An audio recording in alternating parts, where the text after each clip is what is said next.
Sa mayong gabi na sa mga kaigsuunan, mga kahigalaan, mga viewers nato diha sa naglain-laing mga dapit sa atong mga listeners, followers, nga ang Dios magpanalangin kanatong tanan. Mabisan pa sa atong kapanahonan karon na ang mga kanang ulan-ulan na dili maayo ang atong kapanahonan, pero ang Dios gyapon atong pasalamatan. Nining kagabion may igsuon, atong giabi-abi ang atong makaubanan sa naglaing mga dapit diya sa Davao, Davao Oriental, Mati, Cebu, sa Coron, Bukidnon, o diri sa party sa Sultan Kudarat, diya sa Falls Church, sa Mamali, Lambayong, sa Kasingay, 14, sa Lansang, o diha sa South Cotabato. Mayong gabi kaning tanan. Nining kagabion may igsoon mo share lang ko o pagpahinumdom sa matag usa ka nato nga kining ilhanan nga patay na ang atong spiritual nga o espirituhanon nga kinabuhi may igsoon nga patay na ka sa espirituhanon nimo nga pagtuo nga gisgot kini may igsoon. Una, ang kanang wala na ka pagbati nga nakasala ka. Kung patay na ka sa imong espiritual, dili na ka mobati sa konsensya, no? Kung makasala, makabuhat kag dautan nya, mga bakak, panglibak, kasuko, mura lang walay mahitabo may igsoon nga gahi na ang imong kasing-kasing ug wala na kay pakialam. Mo na may igsoon nga wala na kay bation sa Ginoo sa maong ginabuhat. Kana mo nang ginatawag nga patay na ka sa imong espirituhanon, nga makasala ka, murag dili na ka makonsensya. Ug nya naa na kanimo kining panghimakak, panglibak, kining masuk-anon. Unya murag wala ni epekto na sa imong maigsoon. Mao na ni ang kining patay na ka sa imong espirituhanon. Kunya wala na kay gana nga magampo. May kaduha maigsoon, wala na kay gana magampo sa umubasa sa Biblia.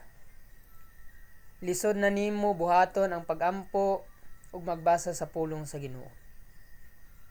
Kanang murag wala na kay walay kahulugan para nimo nga makalabay na ang daghang adlaw o sa semana nga wala kay panahon sa Ginoo.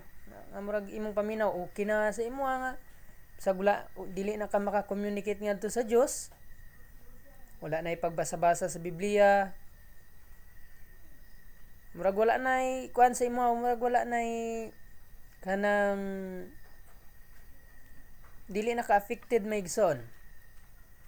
Mo ni ang mga rason, ha?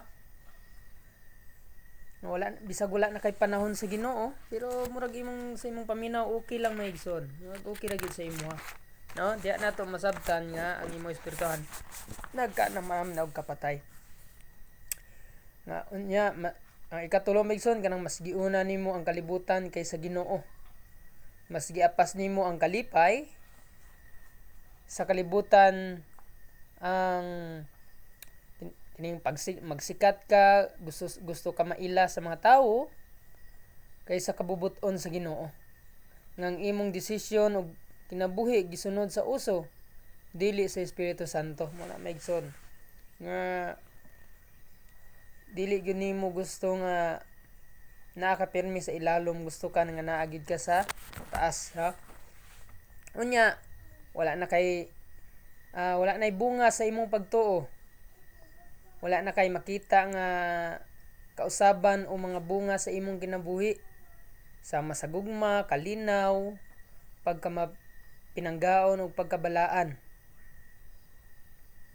Pirmira ka sa pareha sa kahimtang o mas ubos pa, no? Ang espirituhanin nimo nga kamatayon dili kalit na maigsoon na nga pagkapalong. Apan ang maayong balita bisan pa sa imong kahimtang ang Ginoo andam gihapon mo palabi nimo.